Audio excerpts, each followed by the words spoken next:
क्या आप भी नोटिस कर रहे हैं कि थोड़ी सी सीढ़ियाँ चढ़ने पे सांस बहुत ज़्यादा फूलता चला जा रहा है या कमज़ोरी ज़्यादा महसूस हो रही है और ठंड अब कुछ ज़्यादा लगनी स्टार्ट हो गई है। तो ये सारे के सारे जो सिम्टम्स हैं ये आपके सिम्टम्स होते हैं हीमोग्लोबिन के कम होने के, अनीमिया होने के। मतलब आपकी बॉडी में खून की कमी हो गई है। तो इसके पीछे कई सारे कारण भी हैं जिसकी वजह से ये देखने को मिलता है। जो एक मेजर कारण देखने को मिलता है वो है किडनी फेलियर की कंडीशन होना।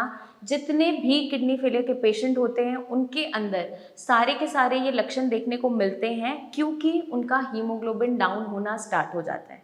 आपने अक्सर देखा होगा कि बहुत गर्मी में भी आपको फ़ैन चलाने का मन नहीं करता, एसी के आगे बहुत ज़्यादा ठंड लगती है, बट बाहर का टेम्परेचर काफ़ी हाई है। तो उस कंडीशन में हम पेशेंट्स को एडवाइस करते हैं कि आप अपना एक बार हीमोग्राम करवाइए, अपना हीमोग्लोबिन चेक करवाइए कि हीमोग्लोबिन डाउन तो नहीं जा रहा है। तो क्या देखने को मिलता है कि वहाँ पर पेशेंट सफ़र कर रहा होता है अनीमिया से, खून की कमी से। और जब हम किडनी फेलियर की बात करते हैं तो किडनी फेलियर में क्यों अनीमिया साथ में देखने को मिलता है, क्यों खून की कमी हो जाती है किडनी फेलियर के पेशेंट में, उसके बारे में हम जानेंगे इस वीडियो में। पहले हम जानेंगे कि खून की कमी क्यों देखने को मिलती है, फिर हम डिस्कस करेंगे कैसे हम इसका बचाव कर सकते हैं। जब भी हम किडनी फेलियर की बात करते हैं, आपकी किडनीज ठीक से काम नहीं कर पा रही है, उनकी फंक्शनिंग कम हो गई है, चाहे आपका बीपी बढ़ता था, चाहे आपकी शुगर बढ़ती थी, उसके कारण से किडनीज पे इफेक्ट आया है, या कोई इन्फेक्शन आपकी किडनीज तक ट्रैवल कर गया जिसकी वजह से आपकी किडनीज अब ठीक से फंक्शन नहीं कर पा रही हैं।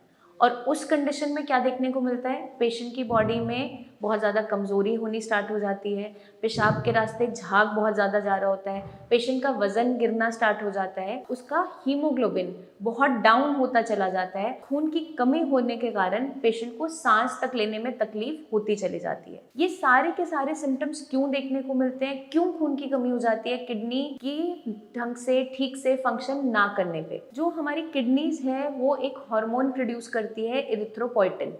और जो इरिथ्रोपोइटिन हार्मोन है वो क्या काम करता है, जो बोन मैरो के अंदर रेड ब्लड सेल्स हैं उनको स्टिमुलेट करने का काम करता है और उसकी मदद से आपकी जो ब्लड की प्रोडक्शन है वो बढ़ती चली जाती है, रेड ब्लड सेल्स का काउंट बढ़ता चला जाता है और ये डिस्ट्रॉय ना होते चले जाए उसको भी ये कंट्रोल करता है। पेशेंट जितना मर्जी आयरन सप्लीमेंट ले ले या अनार चुकंदर का इस्तेमाल कर दे, फिर भी उसका खून नहीं बढ़ पा रहा होता है क्योंकि आपकी बॉडी में कमी है इरिथ्रोपोइटिन हार्मोन की। अब इसको हम किस तरीके से पूरा कर सकते हैं, कैसे हम हीमोग्लोबिन को बढ़ा सकते हैं। बाहर से हमें बॉडी के अंदर लेना पड़ता है सिंथेटिक फॉर्म में, वो आपका इंजेक्टेबल्स के फॉर्म में आता है। उसकी हेल्प से हम इरिथ्रोपोइसिस को स्टिमुलेट कर सकते हैं, मतलब ब्लड फॉर्मेशन का जो प्रोसेस है उसको बढ़ा सकते हैं।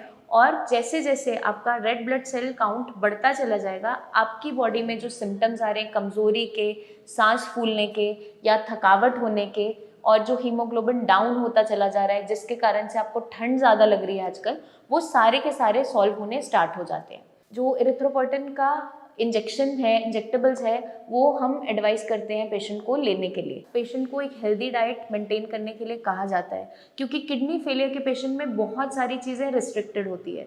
इवन आपको चुकंदर खाना या अनार खाना भी अलाउड नहीं होता क्योंकि ये हाई इन पोटेशियम होते हैं। अगर पेशेंट का पोटेशियम लेवल इन चेक है, 3.5 से 5 की रेंज के अंदर आ रहा है, वो भी लोअर बॉर्डर की तरफ आ रहा है, तब मैं अपने पेशेंट्स को थोड़ा एक छोटी कटोरी अनार अलाउ करती हूँ। बट वो भी किस तरीके से आपको खाना है, फ्रूट है उसको आप मुंह में चबा लीजिए और उसका जूस अपने अंदर स्वॉलो कर लीजिए और जो सीड्स हैं उसको बाहर आपको स्पिट करना है। तो पेशेंट पूछता है मैम क्या हम जूस ही ले लें जब हमें इसी तरीके से अनार को खाना है, बट जूस के लिए हम बिल्कुल मना करते हैं क्योंकि आप अनार खाओगे तो एक छोटी कटोरी भर अनार खाओगे। जब हम जूस की बात करते हैं तो एक ग्लास भर के पेशेंट जूस जब पिएगा तो उसके अंदर अनार की क्वांटिटी ज़्यादा जाएगी, सीड्स का कंटेंट भी जाएगा और उसकी वजह से उनका पोटेशियम बढ़ना स्टार्ट हो जाता है। इसलिए जूसेस कभी भी एडवाइस नहीं होते। आप अनार खा सकते हैं, वो भी तब अलाउड होता है अगर आपका पोटेशियम इन चेक है, 3.5 से 5 की रेंज के अंदर है। तो साथ के साथ मैं पेशेंट्स को बोलती हूँ कि अपने खाने को बहुत ज़्यादा लीच नहीं करना है। लीचिंग प्रोसेस होता है एक्स्ट्रा पोटेशियम को बाहर निकालने का। छोटे छोटे पीसेस में सब्जियों को कट किया जाता है, गर्म पानी में 1-1.5 घंटे के लिए भिगोया जाता है, उस पानी को गिरा के उन सब्जियों को बनाया जाता है। वो आपको करना होता है सिर्फ हाई पोटेशियम वेजिटेबल्स के लिए, जैसे आपके हरे पत्तेदार साग सब्जी है, ज़मीन के नीचे लगने वाली आपके भूरे रंग की सब्जियां हैं जैसे आलू है, शकरकंदी है, कचालू है। इनको कहा जाता है कि लीच करके आप खाइए अगर आपका पोटेशियम आपको रेंज में चाहिए है। तो जहाँ पोटेशियम बढ़ा हुआ है वहाँ ये सब्जियां एडवाइज नहीं होती। बट पेशेंट अक्सर गलती क्या करता है, उन्हें लीचिंग प्रोसेस समझ आ गया तो वो हर एक वेजिटेबल जो पोटेशियम की मात्रा ज़्यादा नहीं भी रखती उसे भी लीच करना स्टार्ट करता है। उसकी वजह से क्या हमें साइड इफेक्ट देखने को मिलता है, तो पेशेंट से पूछा जाता है किस तरीके से खाना खा रहे हो, तो पेशेंट बताता है कि मैं इस तरीके से बहुत लंबे समय तक तरीके को फॉलो किया है, लीचिंग प्रोसेस को फॉलो किया है। तो वहाँ पर हमें रिपोर्ट्स में क्या देखने को मिलता है, उसका हीमोग्लोबिन डाउन होता चला जाता है। तो लीचिंग सिर्फ आप हाई पोटेशियम वेजिटेबल्स की करेंगे और किसी आइटम को लीच नहीं करेंगे, क्योंकि आपकी बॉडी में बहुत सारी कमी तैयार हो जाती है मिनरल्स और विटामिन्स की। तो हम हमेशा एडवाइस करते हैं कि आप बाकी वेजिटेबल्स को लीच नहीं करेंगे। कभी कभार पेशेंट क्या कर रहा होता है, जब उन्हें परहेज बताए जाते हैं तो उनके घर वाले उनसे एक्स्ट्रा परहेज करवा रहे होते हैं। उन्हें बताया जाता है कि आप कुछ मसाले खाना बनाने के लिए इस्तेमाल कर सकते हैं, जैसे कि हींग हो गया, जीरा हो गया, प्याज, लहसुन, अदरक हो गया, या आपका नमक है, हल्दी है, इसका इस्तेमाल आप कर सकते हैं कुकिंग में कम ऑयल में इसका छौंक लगाते हुए। तो घर वाले क्या करते हैं, पेशेंट को जल्दी आराम आ जाए इसलिए एक्स्ट्रा परहेज करवाते हैं। हर सब्जी को उबाल के सिर्फ नमक हल्दी डालकर दिया जाता है। पेशेंट वहाँ पे खाना खाना छोड़ देता है, उल्टियाँ करना स्टार्ट कर देता है, खाना सामने आते उसे लगता है कि मुझे नहीं खाना है। तो हम पेशेंट से हमेशा यही सवाल करते हैं, अगर पेशेंट कंप्लेन करता है कि मुझे भूख नहीं लग रही, तो सबसे पहला सवाल हमारा क्या होता है, आपको खाना देखकर खाना खाने का मन नहीं करता या पेट से भूख महसूस नहीं होती है?